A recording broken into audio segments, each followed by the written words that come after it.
Welcome back, everybody. My name is Steve Looney from GraphicDesignerTips.com. In today's video, I'm going to be going over my top 5 favorite updates to Adobe Muse since the big update, the Adobe Muse CC 2014 update. Now, a couple of days ago, there was this big keynote address that Adobe had, and it was live on the internet, and I saw it was really cool. And basically, they made major updates to many programs, and they also had some other big news and things, software developments come out. But this video is strictly talking about what I found to be the best updates in Adobe Muse. And it's funny because some of these updates, out of the 5 I'm going to choose, 3 of these updates are ones that I went on the forums and I said, listen, we got to get this changed. Can you guys eventually add this to the program? So they actually listen to people when they submit, which is pretty cool. So as you can see with Adobe Muse, if you go on the site, in the description of the video, I'll put a link to the actual, through the Adobe site, to the list of things that were updated. There weren't many things with Adobe Muse, but the things that were changed were definitely, noteworthy. Definitely things that are, very helpful.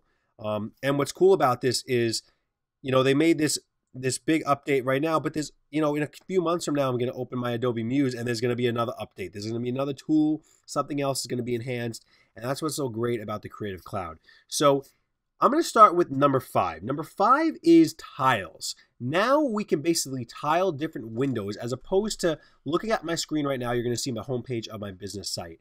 I can only look at this page right now. If I want to get to my site plan, I have to literally go here and it disappears. All right. Now, what I'm going to do is I'm going to go into Window, Arrange, and I'm going to now select Tile. And what you're going to see is the 4 windows that I have open are going to open separately. What's cool about this, and I'll show you in a second, the main reason I'm showing you this is because when you're working in the different, you're working, desktop versus tablet versus phone. That's where this stuff is going to come in handy because you can copy and paste and look left to right really easy without, clicking the tab every time. So as you can see, I do have 1, 2, 3, 4 open. I'm going to now take my home page and I'm going to move it up here. I'm going to condense it up here and I'm going to take this logo design page and I'm going to condense it up here. So now I have a nice side by side. If I zoom into here, this is my logo design page on my phone. Now, jumping back into the site plan, if you notice, we have desktop, tablet, phone. All right, that's how you get to that area. We're going to jump back into this page. And it's so great because, say I come over here and I don't have my logo on here. I can literally just copy my logo, which is obviously on my master page. So let's jump and do that. I'm going to jump in here. I'm going to copy my logo, and I'm literally just going to paste it right there. How cool is that? So now you're not going here, jumping back and forth to your tabs. So that's basically going to save you so much time when you're designing your site. And say you charge extra for like a phone layout. This is something now you can get done in half of the time. So what you now want to do is if I'm clicked on the left, it's going to be obviously a part of my desktop. I'm clicked on the right, it's going to be part of my phone. So I'm going to click on the left window. I'm going to come up to Window, Arrange, and Consolidate All by Site. And it's going to consolidate everything back in case you didn't want it to be tiled anymore. My next favorite update in Adobe Muse is the fact that you can go online to a library full of free or purchasable items. It's like a marketplace for widgets for the site. So basically what we're going to do is we're going to come into our library panel, which is over here, and we're going to click the blue link that says online, and it's going to bring us to this area. It says Adobe Add-ons. Now you can see add-ons for all of the programs, but right now we're strictly in Muse. You can either go to paid or for free, but obviously for the purpose of this tutorial, we're going to find a free one to use. Now what we're going to do is we're going to come down here and let's see. Let's try Lightbox Display. We're going to click in here and it's basically going to show us a Lightbox Display. It's not showing us anything in the preview. Normally there should be some previews here. There would be ratings, notes, where to find it. But basically what you want to do is you want to click on free. And that's going to download it. You're going to see it says acquiring. All right. So what you now want to do is you can come back into Muse, but you're going to notice it hasn't populated in here yet. That's because you have to go into the downloads file on your computer and you have to open it. So we're going to come into downloads, and it's going to be a file that has an extension such as MULIB, okay, Muse Library. And we're going to double click that, and as soon as you double click that, it's going to show one imported one library item. You can view it in design mode in the library panel. Okay. And boom, there it is right here. So basically what you're now going to do is we're basically going to come in here and we're going to drag this baby onto our canvas. It's going to plop on here in a second. It's going to have all the styles and everything. So at this point, this is where you want to start working with that part. So that's how you download items from the online library. The next update that I love is something that is right in your face right now. It's the fact that the interface looks different. It looks like Photoshop and it looks like Illustrator. See, I was always one that at first when the interface started to get dark with the other programs, I didn't necessarily like it, but truthfully, it's much easier on your eyes. But it's all with your your preference too. So what you want to do is you want to come up to Adobe Muse CC and you want to go into Preferences, and now you can change the color theme. All right, you can change it to really dark, medium dark, lighter, and then light, back to where it used to be. All right, so I like it a little bit dark, not too dark, and we're now going to hit OK. The next thing you're going to notice is the tools that were up here are now on the left side, and you can only imagine over time that this toolbar is going to get a little bit more populated with new effects and new tools that we can do. We can only hope and pray. On the right, you're also going to notice a similarity between this and the other Adobe programs. You're going to notice that your windows can now flare out. You can have them go like this. You can click one at a time. This is to really just condense your area. You know, before you just had windows that were just kind of floating there and they didn't really make sense over there. You can now take these and you can drag them out of here. You can reposition them. You can put them anywhere you want. How cool is that? Just like Adobe, the other Adobe design programs you have been using before. And you're also going to notice that the modes up here are going to be shifted on the right. At first, yes, it's a little confusing. I keep coming over here to click things and oops, they're not there anymore. But then again, you need to start learning keyboard command shortcuts so you don't really have to come up here and click these. So that's my third favorite thing, the desktop, the interface. You can only imagine that in the next couple of updates, you know, they're gonna keep this style and they're gonna keep adding things in these areas. So I'm very excited about that. All right, so the next update I thought would be my very #1 update. It's actually #2 because something else eventually took the place.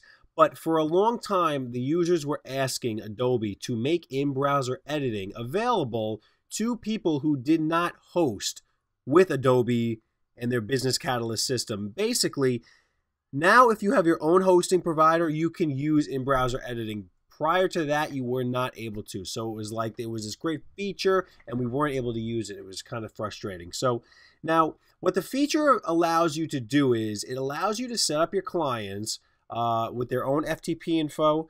And well, you would do that on your own, but now have them log into an area where they can make changes, basic changes on the site. Literally just images and text can change. I would assume that eventually it's going to get a little bit more robust than that, but it's good enough. So if you look at this website that I recently did for a restaurant, you're going to notice that I made a quick change on it. So if my client was to look at it, they say, oh shit, we got to make this change. Say, you know, I'm on vacation, or, you know, I usually say 24 hours before I make an update, but they need it done now. What they can do is they can come into a browser and they can type in, let's see,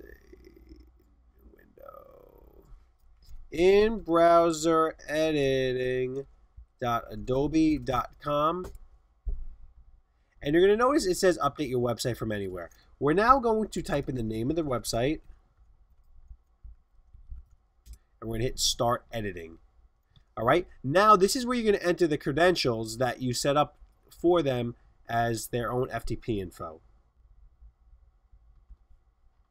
Once you are in this area, you're going to notice that you can click on a page just like any other page, and you're going to notice that as you hover over specific things, they're basically going to be areas that you can edit. If you come into the image, you can hit edit, and you can edit the image by changing. You can update one from your computer or one that's on the site already. You can replace it with another one, which is pretty cool. You can come into here, and now what we're going to do is we're actually just going to edit the text, and we're going to change that to 850, and we're going to change that to 1050. All right, and now we're going to hit update. Now, if it's going through your mind right now that, wait, my client's going to make the change, but how am I going to know that they make the change? What if they forget to tell me? All right, very simple. Now that they made the change, they're going to hit publish. It's going to publish it back to being correct. Up there, you're going to see success. Page saved successfully. We are now going to come into Muse, and we're going to open up that file. And as we open up the file, you're going to notice something pop up. It's going to say web version changed. The web version of the site has changed. Would you like to review and merge the changes? Yes, click review. And since it was only those two changes, it's going to show what the changes were on here. And you're going to either say don't merge. I don't want to merge these. There's another option in here. Or I want to merge, or I can merge the remaining changes. But there really was only two. So we're going to hit merge into Muse. And now it's going to say sync is complete. We're going to hit done. And if you scroll up, it changed the actual pricing in the file. How cool is that? So now you're going to go to File, Save Site. You're not going to forget that. And that is in browser editing. All right, so my favorite #1 update to Adobe Muse this time around is the fact that we can now do full width slideshows with adjustable height.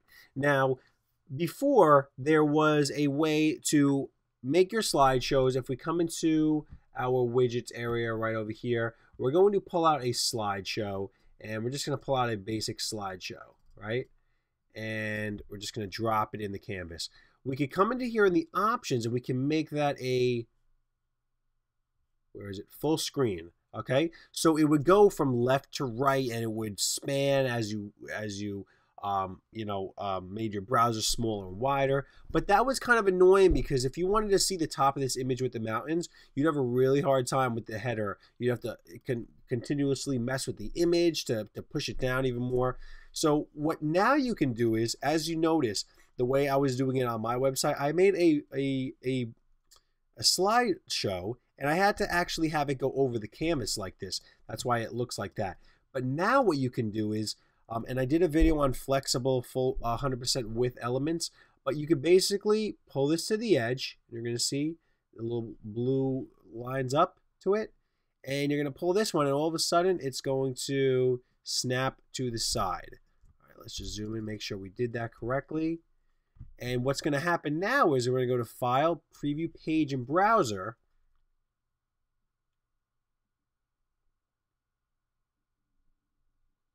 And it's going to span the full width. Okay, so if I did not do this correctly, say I pulled that right over here and it wasn't snapped to the side, and you go to Preview Page in Browser, you're going to notice it doesn't span from left to right. So it's just like one of the 100% width elements. As long as you have it touching both sides, it's going to now span out. And what's great about this is because now we can make this higher. We don't have to worry about it hiding behind all of this stuff up here and, oh, how am I going to get my wording to push down and stand out? So that's what's so cool about the 100% with slideshows.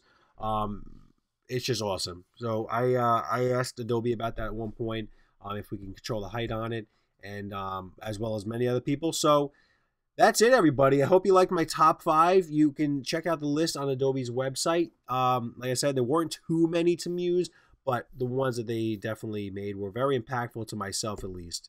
So let me know in the comments below what you learned, what you like the best, what your most favorite one is. If it's not on this list, what it is.